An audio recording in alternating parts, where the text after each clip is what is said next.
การviệc mình cả nạp bạ sầm pon làm bay bị chia thập tài nhé bà xong chưa hai nhóm xong xua việc mình một bị cả nạp bạ sầm pon làm bị chia thập tài hà vì sai ở prong cứ chia vì sai snow nông ca ở bị vật xây tật kịch sân bà miên chôn krau sòng cung chắp sa sả la thôi chỉ nhẹ nghe chai chai kêu nhiên ta lộc nằng miên bị thiên caอย่างนั้นได้làm bay tục cắtปัญหานี้bà xong theo đây lưu tân chân sầm nô việc mình môi bà bà đấy sầm nô con bán này nè bà xong chơi việc mình nên pi này ti bọ sài bà ខ្ញុំសូមឆ្លើយសំណួរទៅនឹងសំណួរដែលគេបានសួរមកគណៈបកសម្ព័ន្ធដើម្បីប្រជាធិបតេយ្យនេះជាបញ្ហាទៀតណាដូចខ្ញុំនិយាយអញ្ចឹងដើម្បីដោះស្រាយបញ្ហាបានគឺបងប្អូនត្រូវសិក្សាឲ្យឃើញប្រភពនៃបញ្ហាបងប្អូនចង់បដូរសង្គមមួយតែបងប្អូនត្រូវសិក្សាសង្គមមួយទៀតមិនមែនចេញពីមាត់ខ្លាប្រយ័ត្នទៅចូលមាត់កពើជីទូទៅគឺបងប្អូនតែងតែអញ្ចឹងតាំងពីដើមរៀងរៀបមកគឺថាបងប្អូនចេញពីមាត់ខ្លាទៅចូលមាត់កពើអញ្ចឹងហើយបានសេចក្តីសុខរបស់ប្រជាពលរដ្ឋតាំងពីដើមមកមិនដែលបានសុខដោយសារអីដោយសារគាត់មិនដែលបានមើលសង្គមថ្មីដែលគាត់ចង់ទៅអញ្ចឹងសម្រាប់គណៈបកសម្ព័ន្ធដើម្បីប្រជាធិបតេយ្យដើម្បីដោះស្រាយប្រភពបញ្ហាបានគឺបំបែកអំណាចរដ្ឋាភិបាលដែលអំណាចប្រមូលផ្ដុំទៅលើគាត់សប្តាហ៍ថ្ងៃហ្នឹងទី1គឺយើងត្រូវកំណត់អាណត្តិនាយករដ្ឋមន្ត្រីទី2មិនឲ្យគាត់បង្កើតអង្គរៈដោយខ្លួនឯងទេទី3គឺត្រូវរស់នៅក្នុងផ្ទះដែលផ្ដល់ដោយរដ្ឋទី4ត្រូវបង្កើតតុលាការរដ្ឋបាលនិងទី5ហាមមិនឲ្យតែងតាំងមេប៉ូលីសមេទាហានចាប់ពីថ្នាក់ឧត្តមសេនីយ៍ឡើងទៅទី6គឺត្រូវអាប់ជាក្រិតមន្ត្រីរាជការទី7គឺត្រូវបោះឆ្នោតឲ្យប្រជាពលរដ្ឋបោះឆ្នោតជ្រើសរើសនិងទម្លាក់តំណាងរបស់គាត់ភូមិឃុំស្រុកខណ្ឌខេត្តក្រុងគឺបោះជ្រើសរើសឲ្យតងគ្រឿងញៀនមិញសូមជួយឆ្លើយគាត់បន្តិចគឺត្រូវបោះឆ្នោតដោយប្រជាពលរដ្ឋហើយបោះទម្លាក់មកវិញដោយប្រជាពលរដ្ឋនិងទី8ដើម្បីឲ្យទី7នឹងដំណើរការទៅបានគឺយើងប្រើប្រព័ន្ធទី8បងប្អូនមានដឹងទេសពថ្ងៃបងប្អូនចង់តែច្បាប់តិចក៏តែងអត់បានដែរពីព្រោះអីអ្នកតំណាងរាស្ត្ររបស់បងប្អូនដែលគេហៅថាអ្នកតំណាងរាស្ត្រហ្នឹងជាតំណាងរបស់បកទេហើយតែបានខ្ញុំថាអញ្ចឹងបើពួកគាត់ធ្វើមិនកើតមេបកជាអ្នកដកអញ្ចឹងដើម្បី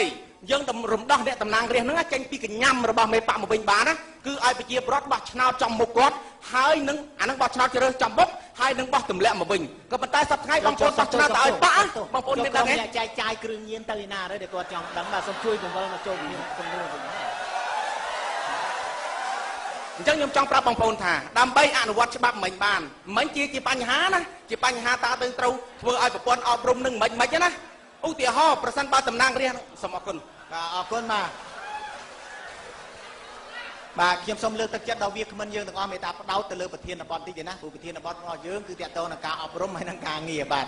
អញ្ចឹងសូមអរគុណអញ្ចឹងសូមជើញសំណួររបស់វាគ្មិនមកពីគណៈបកសម្ព័ន្ធដើម្បីប្រជាធិបតេយ្យសួរមកកាន់វាគ្មិនរបស់យើងមកពីគណៈបកខ្មែរជុកក្របាទសូមជើញ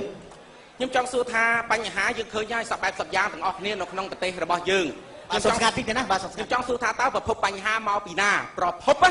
ដើមកំណើតរបស់វាឈើដោះមកមិនដែលអត់មានឫសទេវាច្បាស់ជាមានប្រភពដល់ពេលអញ្ចឹងដំណោះស្រាយតើត្រូវដោះស្រាយរបៀបម៉េចឧទាហរណ៍ថាគេរៀបរាប់បញ្ហាឲ្យលុយ 40000 រៀបរាប់ប្រវត្តិធ្លាប់រំដោះប្រទេសអាហ្នឹងវាមិនមែនជាដំណើរការនៃការដោះស្រាយបញ្ហាអញ្ចឹងទី1ខ្ញុំចង់សួរប្រភពមកពីណាតើដោះស្រាយរបៀបម៉េចសូមអរគុណមានអប់រំមានការងារក្នុងខ្ញុំសួរអប់រំឬក៏ការងារខ្ញុំចង់ឲ្យគាត់បង្ហាញពីប្រភពដែលមានបញ្ហាទាំងអស់ហ្នឹងបងយល់ទេប៉ុន្តែប្រធានបទនេះដូចជាសំណួរនេះដូចជាវាដូចជាចាក់ឆ្ងាយបន្តិចយល់ឃើញមិនដែរបាទសូមជើញវាគ្មិនសួរម្ដងទៀតបាទសូមអ្នកចាប់ពេលវេលាផ្ដល់ឱកាសគាត់សូមសួរតាក់ទងទៅនឹងបញ្ហាពីរណាអប់រំក៏បានការងារក៏បានណាសូមជើញបាទឥឡូវចេះខ្ញុំចង់សួរថាចេះដើម្បីឲ្យរដ្ឋាភិបាលអនុវត្តទាំងប្រព័ន្ធអប់រំនិងការងារបានល្អសប្តាហ៍ថ្ងៃក៏អនុវត្តបានល្អមិនអញ្ចឹង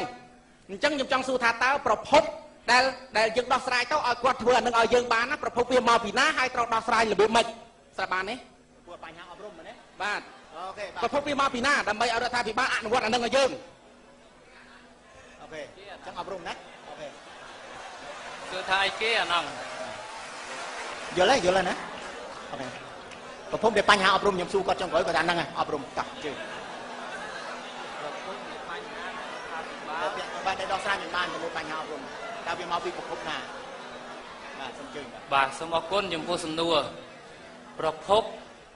ដែលធ្វើឲ្យបញ្ហាការអប់រំដោះស្រាយមិនបាន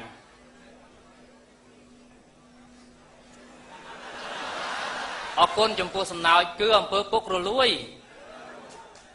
មែនឬក៏មិនមែនអំពើពុករលួយ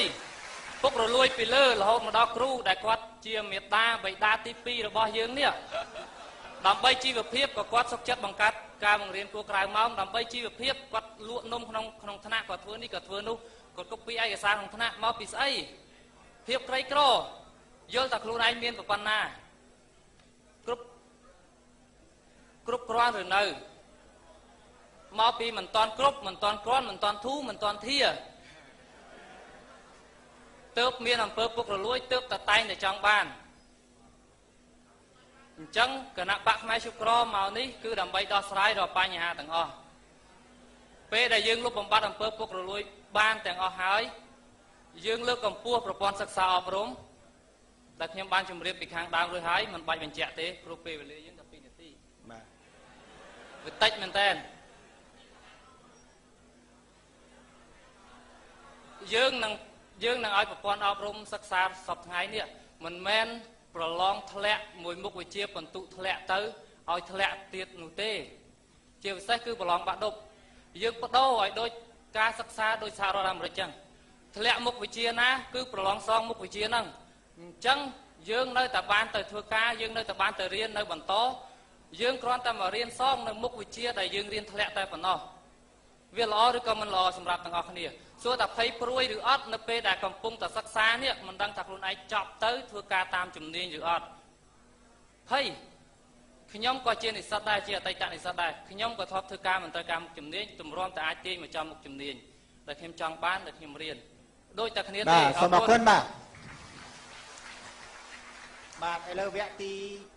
3របស់យើងវគ្គទី4របស់យើងបាទបានដល់ទីបញ្ចប់ហើយអញ្ចឹងបន្តទៅទៀតនេះខ្ញុំជឿថាអង្គពិធីជាពិសេសយុវជនយុវនារីបានសរសេរសំណួររួចហើយបាទ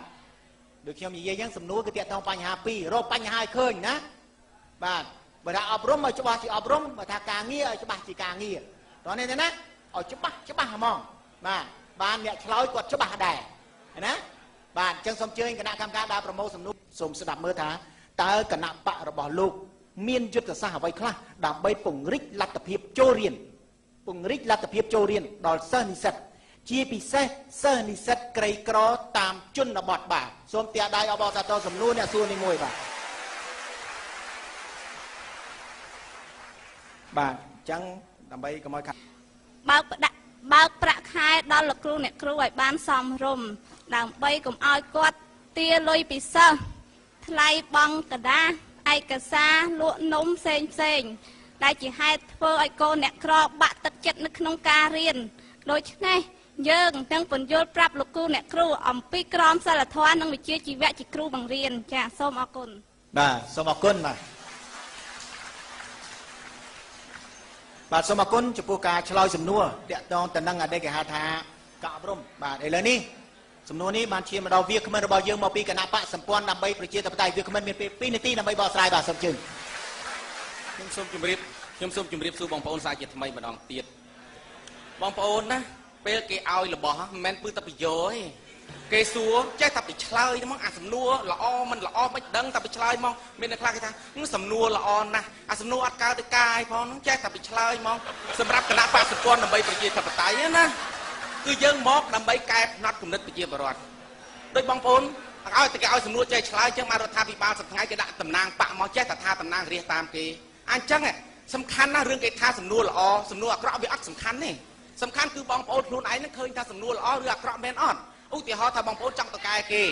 បើសំណួរមិនល្អ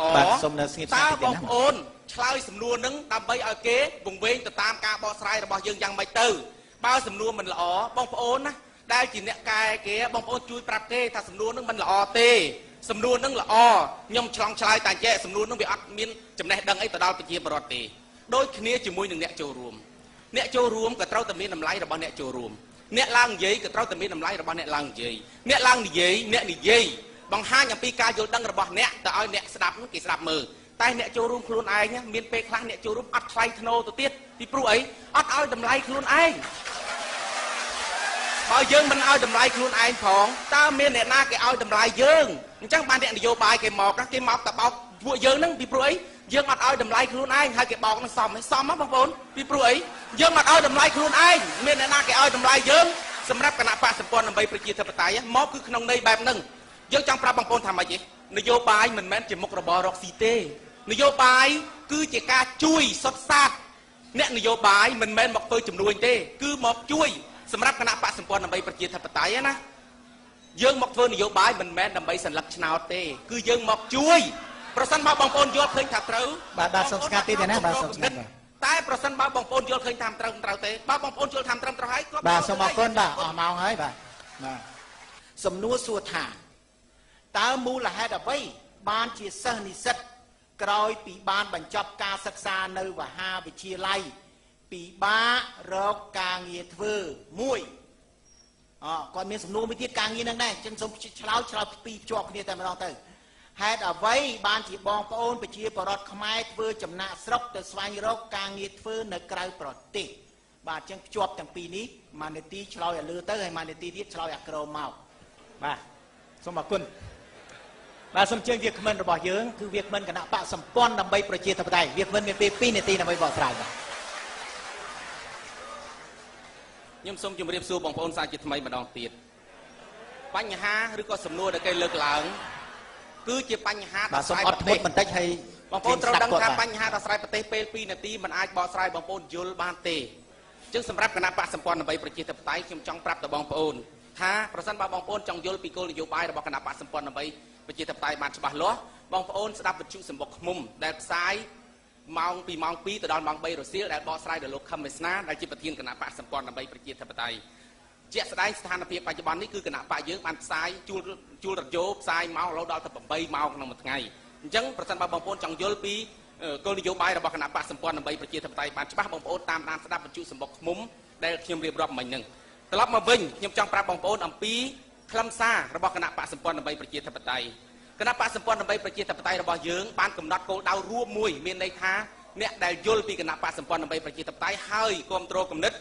របស់គណៈបកសម្ព័ន្ធដើម្បីប្រជាធិបតេយ្យគឺយើងមានសម្បត្តិរួមមួយទាំងអស់គ្នាគឺថាមាតុភូមិមួយដែលពួកយើងរស់នៅដោយស្មើភាពគ្នាក្នុងភាពជាម្ចាស់ដើម្បីសម្រេចគោលដៅរបស់យើងគឺយើងចាប់ផ្ដើមចំណុចអំពីការចូលរួមគឺពន្យល់ប្រជាពលរដ្ឋយើងពន្យល់ប្រជាពលរដ្ឋឲ្យយល់អ្វីដែលយើងចង់ធ្វើហើយនៅទី3គឺយើងទី3គណៈបកសម្ព័ន្ធដើម្បីប្រជាធិបតេយ្យបានកំណត់យកអិរិយាបថនយោបាយតើយើងត្រូវធ្វើអិរិយាបថនយោបាយរបៀបម៉េចសម្រាប់គណៈបកយើងគឺថាយើងផ្ដើមចេញពីបាតគ្រឹះសុចរិតហើយនៅទី4គឺលក្ខណៈធនធានមនុស្ស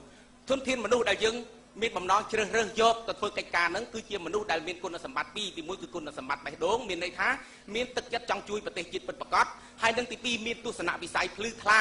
ហ្នឹងដូចខ្ញុំលើកឡើងពីខាងដើមមិញអញ្ចឹងណាមិនមែនគេឲ្យគោមកពឹសតែពីបកស្រាយទេមិនមែនសំណួរគេចេះសួរមកពឹសតែពីបកស្រាយទេអ្នកឯងជាមនុស្សដែលមានទស្សនវិស័យហ្នឹងតើអ្នកឯងយល់ឃើញថាយ៉ាងម៉េចត្រូវអ្នកឯងត្រូវផ្ដល់ការយល់ត្រូវរបស់អ្នកឯងទៅឲ្យអ្នកស្ដាប់បាទសូមអរគុណណាស់អញ្ចឹង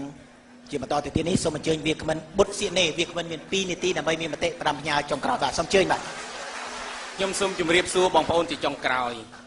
នេះខ្ញុំសូមអំពាវនាវទៅដល់បងប្អូនដែលមានឈ្មោះបោះឆ្នោតអញ្ជើញទៅបោះឆ្នោតក្នុងនាមបងប្អូនជាប្រជាពលរដ្ឋថ្លៃថ្នូរមុននឹងបងប្អូនគ្រប់គ្រងគណៈបកមួយសូមបងប្អូនសិក្សាឲ្យច្បាស់លាស់ក្នុងចិត្តថាបងប្អូនបានយល់ពីគណៈបកទាំងអស់នោះអស់ហើយមុននឹងបងប្អូនបោះឆ្នោតគ្រប់គ្រងគណៈបកនោះសម្រាប់ពួកយើងដែលជាអ្នកគ្រប់គ្រងគណៈបកសម្ព័ន្ធដើម្បីប្រជាធិបតេយ្យទាំងខ្ញុំដែលកំពុងតែចូលនៅទីនេះខ្ញុំចង់ប្រាប់បងប្អូនថាម៉េចក្នុងនាមយើងជាអ្នកចង់ជួយប្រជាពលរដ្ឋណាសម្រាប់ខ្ញុំខ្លួនឯងខ្ញុំមានអារម្មណ៍ថាខ្ញុំថោកទាបណាស់ប្រសិនបើខ្ញុំហាមាត់សុំសន្លឹកឆ្នោតពីប្រជាពលរដ្ឋក៏ប៉ុន្តែយុវជនតំណាងគណៈបកដទៃទៀតមិនដឹងថាគេយល់យ៉ាងម៉េចខ្ញុំមិនដឹងទេក៏ប៉ុន្តែសម្រាប់ពួកយើងដែលជាអ្នកគ្រប់គ្រងគណៈបកសម្ព័ន្ធដើម្បីប្រជាធិបតេយ្យក្នុងនាមយើងជាអ្នកមកជួយគេហាមាត់សុំសន្លឹកឆ្នោតពីគេបងប្អូនសាកគិតមើលចង់ទៅជួយគេកំពុងតែលងទឹកហើយខ្លួនឯងទៅជួយឲ្យខ្ញុំជួយមកឲ្យស្អីក៏ខ្ញុំឲ្យដែរឲ្យនេះឲ្យនោះក៏ខ្ញុំឲ្យដែរឲ្យតែខ្ញុំបានជួយបងប្អូនមានថ្លឹងចិត្តពួកអ្នកដែលចង់ជួយគេបានទេអ្នកដែលចង់ជួយគេគឺទៅប្រាប់ការពិតឲ្យដល់គេហើយឲ្យគេចេះជួយខ្លួនឯងនេះគឺជាដំណើរនៃការបង្រៀនរបស់ព្រះសម្មាសម្ពុទ្ធខ្ញុំបញ្ជាក់បងប្អូនម្ដងទៀតសម្រាប់គណៈបកសម្ព័ន្ធដើម្បីប្រជាធិបតេយ្យបើមកជួយគេហើយមកសុំសន្លឹកឆ្នោតគេគឺពួកយើងមានអារម្មណ៍ថាយើងថោកទាបខ្លាំងណាស់នៅពេលដែលបញ្ហានៅក្នុងប្រទេសរបស់យើងជាបញ្ហារួមបើយើងពន្យល់ប្រជាពលរដ្ឋមិនយល់ពីបញ្ហារួមហើយត្រូវចូលរួមដោះស្រាយទាំងអស់គ្នាទេទៅសុំសន្លឹកឆ្នោតគេមិនកើតសង្គមប្រជាធិបតេយ្យគឺជាសង្គមដែលចូលរួមដោះស្រាយដោយប្រជាពលរដ្ឋ ប្រសិនបើអ្នកទុកប្រជាពលរដ្ឋមកខាងហើយអ្នកជាអ្នកធ្វើជូនប្រជាពលរដ្ឋនោះមិនមែនជាសង្គមប្រជាធិបតេយ្យទេ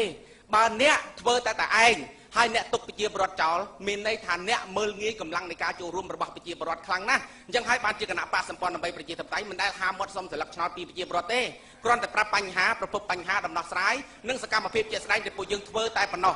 តើប្រជាពលរដ្ឋគាត់សម្រេចចិត្តចូលរួមមិនចូលរួមអានឹងវាគឺជារឿងរបស់ប្រជាពលរដ្ឋពីព្រោះសង្គមនេះគឺជាសង្គមប្រជាធិបតេយ្យបាទសូមអរគុណបាទសូមអរគុណសូមអញ្ជើញវាគ្មិនសុកចត្រាមកពីគណៈបកខ្មែរឈប់ក្រវាគ្មិនមានពេល2នាទីណាដើម្បីមានមតិជាចុងក្រោយបាទសូមអញ្ជើញបាទបាទជាកិច្ចបញ្ចប់